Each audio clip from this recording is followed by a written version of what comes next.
Entrevista com Roberto Kepler na FAAP no dia 15 de janeiro de 1999. Por favor, Roberto, quero o seu nome completo e sua data de nascimento. Bom, eu nasci em São Paulo mesmo, 6/12/51, e comecei a estudar na FAAP, na Faculdade de Artes Plásticas, em 71, e foi uma das experiências mais brilhantes, mas mais importantes da minha vida, porque eu descobri com profundidade a força das artes, né? E dentre essas aulas, quer dizer, junto com esse curso de artes plásticas, logo depois eu entrei em engenharia por razões outras, que não compete dizer, mas que foi também importante. Essa questão das aulas de artes plásticas, duas coisas me marcaram profundamente. A primeira foi o professor de História da Arte, Herbert Duchens, e depois também o professor Flusner, Wilhelm Flusner. Ele tinha aulas cheias, todos os alunos compareciam, né? E muitas aulas, a aula começava, eram as primeiras aulas da semana, e a gente ficava a semana inteira refletindo naquilo que ele tinha falado. Era uma coisa impressionante. A primeira aula, para mim, é inesquecível, né? Ele começou a falar sobre as letras e colocou a letra A estampada na parede, no quadro negro, e falou: isso aqui foi o que um touro bateu a cabeça na areia e um grego resolveu dizer que aquilo é uma letra, a primeira letra do alfabeto. E a coisa ia por aí, era uma coisa extremamente densa, complexa.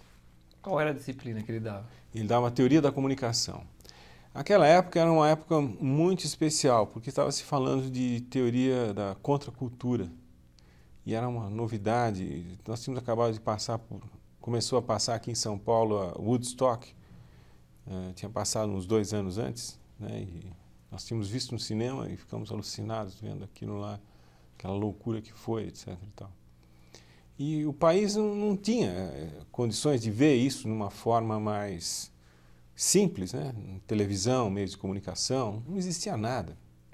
Então, de repente, a gente tinha um pacote de informações, né?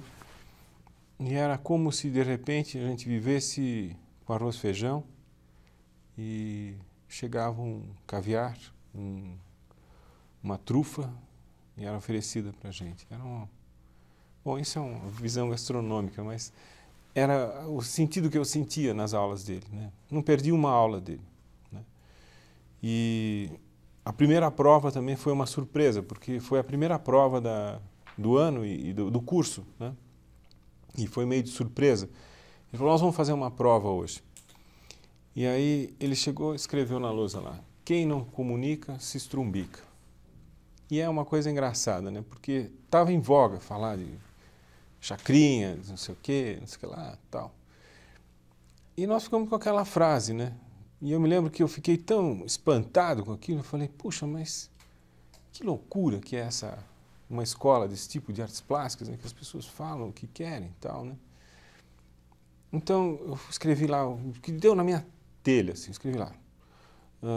Comecei a fazer um anagrama de quem comunica se trumbica, quem se trumbica não comunica, fui destruindo a frase, até que ela ficava ininteligível. E depois, no fim, eu escrevi: é meu 0 ou 10? Minha mesada ou não é minha mesada? Só isso, pá, ponto. E não é que eu tiro 10, foi, eu acho que um dos únicos 10 que eu tirei na FAAP, mas foi uma reação que me norteou de uma forma fulminante, né? Que a força da palavra, né? Posteriormente a isso, teve as JACs, Jovem Arte Contemporânea, no Museu de Arte Contemporânea, que eu participei, em que eu me lembro de ter escrito um painel de 5 metros, com um vegetal, 5 metros por 1,5 metro, só texto, só texto. E ficou muito interessante, até o Walter Zanini, naquela ocasião era diretor do MAC, manifestou interesse em adquirir, etc. e tal, né? E essa força da palavra, né? E essa força da palavra veio dessas conversas com o Flusner, Porque... Me diga uma coisa, essa referência ao Chacrinha, direto no tema da prova, você discutia produção de televisão no período, ou era uma aula mais teórica? Olha, eu não sei te dizer a referência assim, né? O que era mais teórica. Ele citava livros e nós anotávamos, né? Mas, pô, a gente nunca lia aquilo. Mas ele discutia a produção de televisão, por exemplo? Não, Aplicada, ele pensava coisas significativas, né? Por exemplo, a questão do Chacrinha, citava certas coisas e a gente ia atrás até, procurar essas preciosidades que davam a referência do conceito que ele estava explicando, né? Mas ele Cada aula era um conceito, assim, que ele chegava e falava, agora nós vamos falar sobre isso, e pá, pumba. Então ele dizia uma série de frases, né, de considerações, e numa dessas considerações ele tinha o conceito importante que ele estava transmitindo. Era muito discursivo, ele permitia participação, tinha debate? Ele permitia a participação, sim, não tinha problema nenhum. Só que nós estávamos assim, embriagados, bebendo todo o conhecimento que ele passava. Eu, por exemplo, tinha muito pouco a perguntar, eu não quis participar nunca, mas ouvia, aquilo lá era muito densa a informação que ele passava. E ele nunca trabalhava com bibliografia ou estimulava? Ele citava, mas não punha na lousa, quem Tá. quiser procura, tal, não sei o quê, vários textos, etc. Tal. Esse curso era era o primeiro ano do... O primeiro ano, básico. Tá. Teoria da... Você fez, na verdade, desenho industrial, né? Não, existiam 2 anos básicos, né? E depois separava. E aí eu fiz desenho industrial, depois. Especializei em desenho industrial. E o teu contato direto com o Flusser, você limitou a FAP? Ou Foi a FAP, eu assisti algumas palestras dele, não me lembro quando. Foram, acho que umas 2 palestras. Foram no MAC. No MAC, acho que no MAC. Você acompanhou a obra dele depois na Europa? Não acompanhei. Não acompanhei. E a produção também, os artigos que ele lançou nesse Muita coisa, assim, eu lia. O que caía na minha mão, eu lia, assim. Tenho acompanhado nas páginas pretas lá da internet, etc. Tá. Agora, você tinha um outro contato também familiar, que era o teu irmão, que era mais velho, né? Isso eu fiquei sabendo muito tempo depois, né? Quer dizer, esses assuntos eram uma coisa muito particular minha. Eu estudava artes plásticas e meio ovelha negra, né, da família e tal. E meu irmão era químico, formado na Poli e tal, né? Então, um dia, por acaso, eu comentei com ele isso, né? E ele me disse, olha, não, já tive aula com esse cara, inclusive foi muito engraçado, porque era uma aula muito interessante, etc e tal. Então, uma vez nós estávamos meio de saco cheio e querendo provocar ele, então nós fizemos uma piada, ele não tinha chegado ainda, e nós escrevemos na lousa lá, Schopenhauer, o inventor do chopp. Ele entrou, viu aquilo lá, deu uma risada, pagou e deu aula em cima, né? E foi mais uma coisa. O que tinha mesmo uma contestação dele, né? Porque ele era meio arrogante, que ele falava várias línguas, etc. e tal. E um dos colegas do meu irmão, ele falava Tupi-Guarani. Né? Então, ele falou, você sabe falar Tupi-Guarani? Então provoca ele lá. Fala com ele lá que uma coisa em Tupi-Guarani. Então, muito bem. Então, ele fez terminou uma aula, uma explanação, e perguntou para a classe alguma dúvida, tal. Era bem típico dele, no final da aula, perguntar o que alguém tinha uma dúvida, queria algum esclarecimento. Aí, esse colega levantou o braço e perguntou para ele em Tupi-Guarani, né? Ele ouviu aquilo atentamente, ele olhou a classe, ele tinha um olhar assim, ele abaixava o rosto assim, ele fulminava todo mundo com um olhar assim, e ele via, ele percebeu, né, que tinha uma armadilha preparada para ele, né? Mas ele não teve dúvida, ele olhou bem para o cara e respondeu em Tupi-Guarani, assim. Aí a classe toda ficou quieta, eles se tocaram e não fizeram mais perguntas desse tipo com ele. Você fez uma referência a uma das suas obras representadas nas JACs, nas Jovens Artes Contemporâneas realizadas no MAC, e sobre a questão da presença do texto, uma presença marcante na estrutura da obra. A relação texto-imagem, a questão da substituição da escrita por um mundo visual, sempre foi um tema forte, a partir dos anos 70, na obra do Flusser. Ele falava sobre esses temas nessa disciplina já? Ou era um foco? Olha, você sabe que eu não posso te afirmar isso, mas que isso me influenciou barbaramente foi. Porque, inclusive, a minha primeira exposição foi lá no Museu de Arte Contemporânea, era o Fotógrafo Desconhecido. E eu tinha acabado de passar por um acidente de automóvel e voltei à circulação e saiu uma matéria e tinha saído o resultado da exposição, né? E eu fui chamado, fui um dos últimos a ser chamado, por insistência da Amorim Visilhar, né? Em 72. Todo mundo falou assim, ué, mas por que você chamou ele? Eu falei, não, esse texto é fantástico, quero conhecer esse cara de qualquer jeito. Aí eu fui falar tal com ele, com ela, e ela falou assim, mas como? O que é isso, né?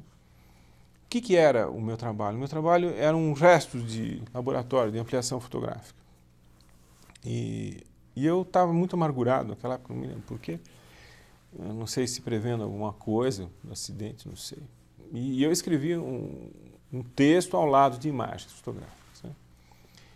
E foi um comentário até sarcástico que saiu num jornal uma mídia lá, de jornal, dizendo que ao lado de belíssimas fotografias existia uma fotografia que precisava de um texto para explicação, né? É uma coisa engraçada, porque isso eu guardei, porque eu achei que é significativo no meu trabalho, porque até hoje eu não consigo dissociar. E eu posso traçar até um paralelo perfeito nisso aí, na relação do meu trabalho como engenheiro e como artista, né? A imagem, para mim, é uma escrita, né? E que eu consigo escrever com fotografia, com vídeo. E o texto eu trabalho com a razão, né? É uma coisa extremamente curiosa, que é uma coisa que vem surgindo aos poucos na compreensão do meu trabalho, né? E então essa questão é bacana, porque logo em seguida, né, a Amorim Visilhar lançou os livros de Grande Sertão Veredas e com textos do Guimarães Rosa e fotografias de coisas. Mas ela não conseguiu alcançar o que era aquilo, né? Eu acho que existe uma relação muito importante, né, que é o conhecimento da imagem e o texto que ela acompanha, que pode acompanhá-la, né? Eu tive muitas discussões com o Alex Valauri, que fazia grafites, ele era muito amigo nosso naquela época, e eu discutia com ele, porque eu tinha um trabalho que estava indo para ser grafite, né? Só que eu esbarrava num grande problema, eu escrevia um texto, né? Então, esse texto ele ia junto com a imagem do grafite, estampado na parede. Enquanto a leitura do Alex Valauri era só a imagem, que é uma identificação mais imediata, a minha, com o texto, ela exigia uma certa parada, uma certa reflexão. E isso era uma coisa que limitava o meu trabalho, né? Então, cada vez mais eu entrei num processo de sintetizar o texto. E hoje trabalho com um texto bem resumido, né? Mas ainda eu não consigo encontrar um equilíbrio satisfatório que permita que isso seja um grafite. Parece que é um limite que eu nunca vou alcançar. Ele funciona como um selo, como um cartão postal, como um cartaz, como uma imagem mesmo. Mas como grafite eu não vou conseguir alcançar. Agora, você tem um bom núcleo da sua produção que está ligado à arte xerox, está ligado à arte postal, né? Sim, então. E isso é tudo decorrente da leitura do texto, né? A xerox está muito identificada com o texto, né? E junto com a xerox, a descoberta da relação tridimensional que surge na imagem da xerox, né? Todo mundo já viu a espiral do livro, né, que parece um hiperrealismo, aquilo lá, né? E é engraçado, né, que eu estudei aquilo exaustivamente, né? Desse estudo exaustivo, né, de destruir a máquina praticamente, né? Tanto é que eu sempre tive um apoio da Xerox, ela sempre bancou as minhas exposições e foi uma parceira muito boa. Até o momento que, numa conversa com o Leon Ferrari, ele me lembrou que eu já tinha feito as cópias em madeira, metal, mármore, e faltava fazer na água, né? Isso foi numa exposição que eu fiz na Pinacoteca com xerox em vidro, né? E ele me falou isso brincando e eu fiquei com aquilo amargurado assim. mas 5 minutos depois eu já tinha uma visão de como eu poderia fazer. Foi logo na sequência, eu tive fui entrevistado pelo Canal 2, né, um programa Metrópolis naquela época, e tinha a Tereza, que era hoje jornalista antiga lá, né, trabalha há muito tempo no Canal 2, e ela sempre acompanhou o meu trabalho, né? E ela conhecia, né? Então ela chegou a conhecer essa história para você, então você fala isso no ar. Tá bom, falei no ar e tal. E quando eu estava falando, né, eu falei que eu já tinha uma solução que eu poderia fazer a Xerox em água. Nesse ponto a Xerox nunca mais quis falar comigo. Porque era uma coisa, as pessoas pegarem uma placa de madeira e querer tirar a Xerox em madeira, né? Agora é com água, né? Me diga uma coisa, Roberto. O período europeu do Flusser, ele se aproximou muito dessas experiências com novos mídias, a questão da rede, como do circuito, que na questão da arte postal. Você não acompanhou essa produção dele? Não acompanhei. Eu estive ligado com o núcleo de arte postal, né, que foi um grande gatilho no meu trabalho de arte postal, através do Zanini, né? Que nessas imagens que eu trabalhava com texto e imagem, eu sempre tinha o detalhe, e na Xerox principalmente, né, a Xerox num formato pequeno, né? E a arte postal é ideal para isso, né? Você transmite uma mensagem tranquila, etc. E tal.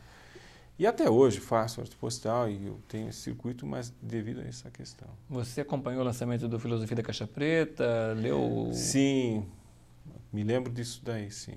Mas eu estava numa outra área de trabalho nessa ocasião. Eu tinha períodos de engenharia e períodos de artes plásticas. Nesse período eu acho que estava na engenharia. Me lembro de ter acompanhado à distância, não participei muito, não. Bem, de qualquer forma, esse momento de formação, a presença do Flusser na Poli, a presença do Flusser na FAP, curiosamente acabou sendo uma marca de uma certa geração, né, de engenheiros, de artistas plásticos. Sim, verdade. O meu atual colega de trabalho, Odilon Navarro, estudou com ele, teve aula com ele na Poli. E ele fala para mim toda hora, quando nós conversamos várias vezes, ele fala que é uma pessoa significativa na formação dele. Porque viu que a engenharia não era só uma questão de estudo, de razão, etc. e tal. Tem que existir uma outra coisa por trás, uma outra reflexão, né? E essa reflexão ele teve com o Flusser. E o importante é lembrar, talvez, não sei se na engenharia da FAP existia isso, é que na engenharia da Poli, a disciplina do Flusser estava ligada ao departamento de humanidades, né? E que acabou com a reforma universitária, né? Então, toda essa preocupação com um quadro cultural mais amplo, com um suporte para análise do quadro cultural, desapareceu com a reforma universitária e o curso da Poli ficou reduzido a questões técnicas, estritamente, né? Uhum. O curso da FAP também tinha essa orientação bem tecnicista, assim? Sim, muito tecnicista. Eu tive muitos problemas na FAP, né? Eu sempre fui um pária, porque nas artes plásticas eu era engenheiro, né? E na engenharia eu era o artista, né? Duro, viu?